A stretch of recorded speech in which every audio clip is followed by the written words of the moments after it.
Puji Tuhan, haleluya. Salam sejahtera untuk kita semua, seluruh jemaat GBD El Shaddai Magelang. Selamat bertemu kembali di dalam Renungan 79. Puji nama Tuhan, saat ini kita mau siapkan seluruh kehidupan kita untuk kita mendengarkan firman Tuhan, untuk kita mengetahui dan mengerti apa yang menjadi kehendak Tuhan dalam setiap kehidupan kita. Firman Tuhan saat ini saya memberikan tema yaitu halau. Kita sama-sama buka Alkitab kita di dalam Kitab Yosua pasal yang ke-16 ayat yang pertama sampai ayat yang ke-10. Yosua 16 ayat yang pertama sampai ayat yang ke-10. Demikian firman Tuhan, milik pusaka Efraim dan Manasye. Kemudian keluarlah undian bagi Bani Yusuf. Batas mereka mulai dari sungai Yordan dekat Yeriko, di sebelah timur mata-mata air Yeriko, melalui padang gurun yang naik dari Yeriko ke pegunungan, ke Betel. Keluar dari Betel menuju ke Luz, terus ke daerah orang Arki, ke Atarot, turun ke barat ke daerah orang Yaflet, sampai daerah Bet-Horon, hilir dan selanjutnya sampai ke Geser dan berakhir di laut. Demikianlah Bani Yusuf, yakni suku Manasye dan suku Efraim menerima milik pusaka. Daerah Bani Efraim menurut kaum-kaum mereka ialah demikian. Batas milik pusaka mereka ke timur ialah Atarot Adar sampai ke Bet-Horon Hulu. Ke barat batas itu keluar di sebelah utara Mikmetat, kemudian ke batas itu membelok ke timur ke Taanat Silo, dan dari sana terus sampai ke sebelah timur Yanoah. Ayat yang ke-7, turun dari Yanoah ke Atarot dan Naharat, menyinggung daerah Yeriko dan keluar ke sungai Yordan. Dari Tapuah batas itu terus ke barat ke sungai Kana dan berakhir ke laut. Itulah milik pusaka suku Bani Efraim menurut kaum-kaum mereka. Selanjutnya bagi Bani Efraim ditentukan kota-kota terpisah di tengah-tengah milik pusaka Bani Manasye, segala kota itu dengan desa-desanya. Tetapi orang Kanaan yang diam di Geser tidaklah dihalau mereka. Jadi orang Kanaan itu masih tetap tinggal di tengah-tengah suku Efraim sampai sekarang, tetapi menjadi budak Rodi. Puji Tuhan, kita sudah membaca dari ayat yang pertama sampai ayat yang ke-10. Kalau kita baca dari pasal 16 dan 17 ini adalah mencatat pembagian milik pusaka suku Efraim dan Manasye.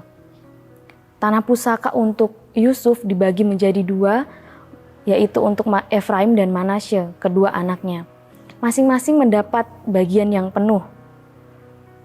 Suatu berkat istimewa yang mereka terima karena mereka diperhitungkan sebagai satu suku masing-masing dan mendapat bagian tanah pusaka. Di ayat yang ke-10 di sana dijelaskan ada satu kalimat yang sangat disayangkan, bahwa Bani Efraim ini tidak menghalau orang Kanaan yang berdiam di Geser. Ayat yang ke-10 saya kembali bacakan, tetapi orang Kanaan yang diam di Geser tidaklah dihalau mereka. Jadi orang Kanaan itu masih tetap tinggal di tengah-tengah suku Efraim sampai sekarang, tetapi menjadi budak Rodi. Sangat disayangkan ketika mereka menerima suatu berkat istimewa, mereka mendapat tanah pusaka, tetapi mereka tidak menghalau orang-orang Kanaan. Sebelum bangsa Israel memasuki tanah perjanjian, Allah sudah memberikan suatu perintah mengenai apa yang harus mereka lakukan terhadap penduduk Kanaan. Kita sama-sama buka di dalam Ulangan pasal yang ke-20 ayat yang ke-16 dan 17. Ulangan 20 ayat 16 dan 17. Tetapi dari kota-kota bangsa-bangsa itu yang diberikan Tuhan Allahmu kepadamu menjadi milik pusakamu, janganlah kau biarkan hidup apapun yang bernafas, melainkan kau tumpas sama sekali, yakni orang Het, orang Amori, orang Kanaan, orang Feris, orang Hewi, dan orang Yebus, seperti yang diperintahkan kepadamu oleh Tuhan Allahmu. Jadi sebelum mereka memasuki tanah perjanjian, tanah Kanaan, Tuhan sudah memberikan perintah kepada mereka untuk menghalau, untuk membinasakan orang-orang Kanaan. Di sana ada tercatat beberapa orang Het, orang Amori, orang Kanaan, dan lain sebagainya. Suatu perintah kepada orang Israel saat itu untuk menghalau orang-orang Kanaan. Di dalam Bilangan pasal yang ke-33, Bilangan 33 ayat yang ke-51 sampai ayat yang ke-53. Demikian firman Tuhan, berbicaralah kepada orang Israel dan katakanlah kepada mereka, apabila kamu menyeberangi sungai Yordan ke tanah Kanaan, maka haruslah kamu menghalau semua penduduk negeri itu dari depanmu dan membinasakan segala batu berukir kepunyaan mereka. Juga haruslah kamu membinasakan segala patung tuangan mereka dan memusnahkan segala bukit pengorbanan mereka. Ayat yang ke-53, haruslah kamu menduduki negeri itu dan diam di sana, sebab kepadamulah kuberikan negeri itu untuk diduduki. Jadi firman Tuhan, suatu perintah Tuhan kepada bangsa Israel untuk menghalau orang-orang Kanaan, untuk membinasakan segala patung-patung dan lain sebagainya. Tapi kita melihat bangsa Israel, suku Efraim ini tidak menghalau orang-orang Kanaan. Bahkan firman Tuhan katakan mereka dibiarkan tinggal bersama dengan mereka. Menjadi suatu pertanyaan, mengapa Tuhan memerintahkan bangsa Israel untuk menghalau orang-orang Kanaan? Tuhan memberi perintah untuk memusnahkan orang-orang Kanaan supaya bangsa Israel ini tidak terpengaruh atau terbawa dengan adat istiadat dan kebiasaan mereka, kebiasaan orang-orang Kanaan. Orang-orang Kanaan ini adalah orang-orang yang menyembah berhala. Allah tidak mau bangsa Israel nanti akhirnya terpengaruh dan terbawa oleh kebiasaan mereka, oleh kehidupan mereka yang menyembah berhala. Tuhan mau bangsa Israel menjadikan Tuhan satu-satunya yang mereka sembah. Bangsa Israel harus menumpas, harus menghalau orang-orang Kanaan. Tuhan tidak mau orang-orang Kanaan ini akhirnya membawa mereka untuk kembali melakukan hal-hal yang tidak berkenan di hadapan Tuhan.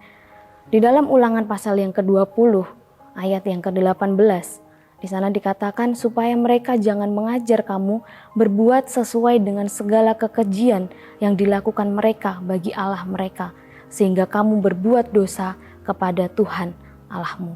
Firman Tuhan katakan supaya mereka jangan mengajar kamu untuk melakukan hal-hal yang dosa di hadapan Tuhan, hal-hal yang jahat di hadapan Tuhan, hal-hal yang tidak berkenan di hadapan Tuhan. Tapi kita melihat bagaimana respon mereka terhadap perintah Tuhan ketika Tuhan perintahkan untuk menghalau mereka dari hadapan mereka. Tapi bangsa Israel ini, Bani Efraim ini, dia tidak mengusir orang Kanaan dan membiarkan tinggal bersama dengan mereka. Bahkan mereka melihat orang Kanaan ini dapat dimanfaatkan. Orang-orang Kanaan ini menjadi tenaga mereka yang tanpa dibayar bekerja rodi kepada mereka. Menghalau artinya mengusir, menyuruh pergi. Jangan membiarkan sesuatu itu ada bersama dengan kita. Ada satu contoh ketika Yusuf digoda oleh istri Potifar. Apa yang Yusuf lakukan? Apakah dia diam dan merasa, oh saya tahan dengan godaan, saya tahan dengan hal yang bisa membuat dia untuk melakukan hal yang jahat di mata Tuhan.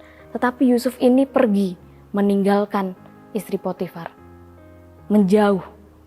Jadi Bapak Ibu Saudara yang dikasihi oleh Tuhan, mari kita halau hal-hal yang mungkin bisa membawa kita untuk terpengaruh, hal-hal yang membuat kita untuk bisa kembali untuk melakukan hal-hal yang tidak berkenan di hadapan Tuhan.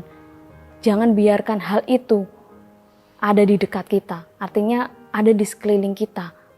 Jangan kita menganggap bahwa kita tahan dengan hal-hal yang dapat membuat kita melakukan dosa, melakukan perbuatan yang jahat di mata Tuhan.